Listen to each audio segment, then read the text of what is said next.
Hello my dear friends, welcome to షన్నస్ vlog. అందరూ ఎలా ఉన్నారు? బాగున్నారా? నేను మీ చాందిని. ఈ రోజు వ్లాగ్ వచ్చేసి ఏంటంటే మంచిగా వెదర్ అయితే కూల్గా ఉంది కదా, మంచిగా వేడి వేడిగా ఏదైనా చేద్దామని కిచెన్ లోకి అయితే వచ్చాను. ఇక్కడ 3 ఆలుగడ్డలను అయితే ఫస్ట్ అయితే స్టవ్ పైన అయితే పెట్టేస్తున్నాను. సోయా చంక్స్ కట్లెట్స్ చేద్దామని. మిల్ మేకర్ కట్లెట్ అంటే ఎంతమందికి ఇష్టమో కామెంట్ అయితే చేయండి. నేనైతే ఇది చాలా సార్లు చేశాను. టేస్ట్ అయితే సూపర్ ఉంటుంది. ఫుల్ వీడియో అయితే చూసేయండి ఫ్రెండ్స్. ఇంకా ఫస్ట్ అయితే వేడి నీళ్ళలో సోయా చంక్స్ అయితే తీసుకొని అందులో వేసేసి ఒక 5 నిమిషాలు అయితే నానబెట్టుకున్నాను. 5 నిమిషాల తర్వాత వాటర్ మొత్తం వెళ్ళిపోయేలాగా మనం స్క్వీజ్ చేసుకోవాలి. ఇప్పుడు ఒక చోపర్ తీసుకొని ఇందులో కొన్ని వేసుకుంటూ చిన్నగా చాప్ చేసుకోవాలి. మీ దగ్గర ఇలాంటి చాపర్ లేకుంటే మిక్సీ జార్లో వేసుకొని పల్స్ మోడ్లో చాప్ చేసుకోండి. మనకి ఇలా చిన్నగా చాప్ చేసుకుంటే సరిపోతుంది. ఇలానే అన్ని సోయా చంక్స్ ని కూడా ఇలానే చాప్ చేసుకోవాలి. మిల్ మేకర్ ని వేడి నీళ్ళలో మనం 5 నిమిషాలు నానబెడతాం కాబట్టి తొందరగానే క్రష్ అయిపోతాయి. ఇలా చిన్నగా క్రష్ చేసుకుంటే అయిపోతుంది. ఇక్కడ ఒక ఉల్లిగడ్డని అలాగే 2 పచ్చిమిర్చిని చిన్నగా కట్ చేసుకొని ఈ చాపర్ లో వేసుకోవాలి. అలాగే కొంచెం టేస్ట్ కి సరిపడినంత కొత్తిమీర కూడా యాడ్ చేసుకొని చిన్నగా చాప్ చేసుకోవాలి. ఇది కూడా ఇప్పుడు ఒక మిక్సింగ్ బౌల్ తీసుకొని ఒక చిన్న కప్పు శనగపిండిని అయితే తీసుకొని స్ట్రెయిన్ చేసుకోవాలి. శనగపిండి యూజ్ చేస్తే హెవీ అయిపోతుందంటే మీకు నచ్చితే బ్రెడ్ గ్రమ్స్ కూడా యాడ్ చేసుకోవచ్చు శనగపిండి ప్లేస్ లో. నేనైతే శనగపిండి అయితే యాడ్ చేస్తున్నాను. అలాగే 1 teaspoon chaat masala, 1 teaspoon salt, 1 teaspoon red chilli powder, 1 teaspoon dhaniya powder. ఈ డ్రై ఇంగ్రీడియంట్స్ అన్ని బాగా కలిసేలా ఒకసారి బాగా మిక్స్ చేసుకొని మనం ముందుగా చాప్ చేసుకున్న ఆనియన్స్, పచ్చిమిర్చి, కొత్తిమీర ఇంకా మిల్ మేకర్ కూడా వేసి పక్కనైతే పెట్టుకోవాలి. నేను ఫస్ట్ అయితే ఒక 3 ఆలుగడ్డలను అయితే ఉడకబెట్టుకున్నాను సాల్ట్ వేసి. 100% ఉడికిపోయిన తర్వాత పీల్ అయితే తీసుకోవాలి. ఈ ఆలుగడ్డల్ని కూడా మెత్తగా స్మాష్ చేసుకోవాలి. మనకి ఉండలేం లేకుండా ఒక స్మాషర్ తోటి పేస్ట్ లాగా స్మాష్ చేసుకోవాలి. ఇప్పుడు ఈ ఆలు పేస్ట్ ని కూడా మిల్ మేకర్ దానిలో వేసుకొని చేతితోటే బాగా మిక్స్ చేసుకోవాలి. అన్నీ కలిసిపోయేలాగా చపాతీ ముద్దలా అయితే కలుపుకోవాలి. ఇందులోకి మనకి వాటర్ అయితే ఏం పడవు, ఎందుకంటే పర్ఫెక్ట్ గా సరిపోతుంది నేను చెప్పిన క్వాంటిటీస్ తో చేస్తే.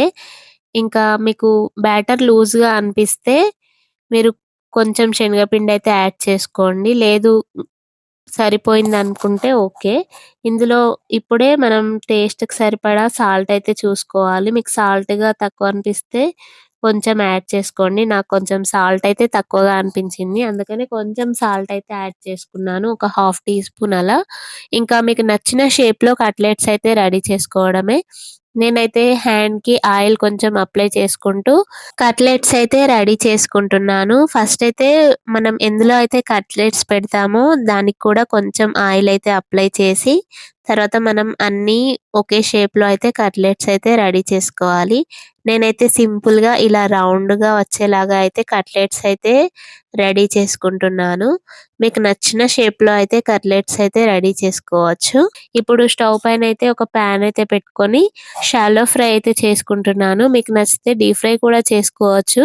కానీ డీప్ ఫ్రై చేయాలంటే మనం ఎగ్ బ్యాటర్ లో డిప్ చేసుకొని తర్వాత బ్రెడ్ క్రమ్స్ లో డిప్ చేసుకొని తర్వాత డీప్ ఫ్రై అయితే చేసుకోవాలి. కానీ అలా చేసుకునే దానికంటే ఇలా షాలో ఫ్రై చేసుకుంటే టేస్ట్ అయితే చాలా బాగుంటుంది. ఆయిల్ హీట్ అయిన తర్వాత మనం కట్లెట్స్ ని ఇందులో వేసుకొని మంచిగా రోస్ట్ అయితే చేసుకోవాలి. లైట్ గోల్డెన్ కలర్ వచ్చిన తర్వాతనే టర్న్ అయితే చేసుకోవాలి. ఇక్కడ నేను చూపిస్తున్న విధంగా ఇలా మెల్లగా టర్న్ అయితే చేసుకోవాలి. మళ్ళీ సెకండ్ సైడ్ కూడా మనం గోల్డెన్ కలర్ వచ్చేంత వరకు షాలో ఫ్రై అయితే చేసుకోవడమే. ఎంతో protein rich meal maker cutlet అయితే రెడీ అయిపోతుంది. ఇలా గోల్డెన్ కలర్ వచ్చేంత వరకు ఇలా ఫ్రై చేసుకుంటే ఎంతో సింపుల్ గా రెడీ అయిపోయింది కదా. ఇలానే అన్ని కట్లెట్స్ అయితే ఇలానే ఫ్రై అయితే చేసుకోవాలి. ఎంతో ప్రోటీన్ రిచ్ అయితే ఉంటుంది మిల్ మేకర్ లో. మిల్ మేకర్ తినని వాళ్ళు కూడా ఇలా చేసి పెడితే తినేస్తారు వాళ్ళకి తెలియకుండానే. టేస్ట్ అయితే చాలా బాగుంటుంది. ఈవినింగ్ స్నాక్ లోకైనా మార్నింగ్ టిఫిన్ లోకైనా చాలా బాగుంటుంది. ఇక్కడ నేనైతే అన్ని కట్లెట్స్ అయితే ఇలానే షాలో ఫ్రై అయితే చేసేసాను. ఇంకా ఆనియన్స్, ఇంకా లెమన్‌తో ఇలా కొంచెం గార్నిష్ అయితే చేశాను. టమాటో కెచప్‌తో అయితే తినేసాము. టేస్ట్ అయితే చాలా బావుంది. ఇంకా మా షన్ను అయితే నేను చేస్తుంటేనే వేడి వేడిగా అయితే తినేసింది. పిల్లలైతే చాలా ఇష్టంగా అయితే తింటారు ఇలా చేసి పెడితే. డైరెక్ట్‌గా కూడా తినేయొచ్చు ఇవి. కానీ లెమన్ స్క్వీజ్ చేసుకొని తింటే నాకైతే చాలా ఇష్టం. ఇంకా మా పాపకి, మా హస్బెండ్‌కైతే టమాటా కెచప్‌తో అయితే ఇచ్చేసాను. టేస్ట్ అయితే చాలా బావుంటుంది. మీరు కూడా మీ ఇంట్లో అయితే ట్రై చేయండి ఫ్రెండ్స్. లెమన్ స్క్వీజ్ చేసుకొని నేను టమాటా కెచప్ పెట్టుకొని అయితే ఇక్కడ తింటున్నాను. కూల్‌గా అయితే ఉంది గదా! వెదర్ వేడి వేడిగా కట్లెట్స్ అయితే చాలా బావున్నాయి. మీ ఇంట్లో కూడా ట్రై చేయండి ఫ్రెండ్స్. షన్ను వాళ్ళ పప్పా అయితే మిల్ మేకర్ అయితే అస్సలు తినరు. కానీ ఇలా చేసి పెడితే అయితే తెలియకుండానే తినేస్తారు. కానీ ఈ వీడియో చూస్తే అయితే నేనైతే దొరికిపోతాను. మరి టేస్ట్ అయితే అంత బావుంటాయి. తెలియకుండానే తినేస్తారు. మీ ఇంట్లో కూడా మిల్ మేకర్ తినని వాళ్ళుంటే ఇలా చేసి పెట్టండి. ఎందుకంటే మిల్ మేకర్‌లో ప్రోటీన్ రిచ్ అయితే బావుంటుంది. ఇవి కట్లెట్స్ కూడా చాలా బావున్నాయి. సూపరున్నాయి ఫ్రెండ్స్. మీరు కూడా ట్రై చేయండి. ఇంకా మా హస్బెండ్‌కైతే కొంచెం ఇలా డెకరేట్ చేసి అయితే ఇచ్చేసాను. అస్సలు కనిపెట్టలేదు మిల్ మేకర్‌తో చేశానని. మరి ఈ వీడియో గనుక మీకు నచ్చితే ప్లీజ్ ఫ్రెండ్స్ ఒక చిన్న లైక్ అయితే ఇవ్వండి ఫ్రెండ్స్. మన ఛానల్‌ని ఎవరైనా కొత్తగా చూస్తున్నట్టయితే ప్లీజ్ ఫ్రెండ్స్ లైక్ చేయండి, షేర్ చేయండి, సబ్స్క్రైబ్ చేయండి friends. Thanks for watching friends. Please like.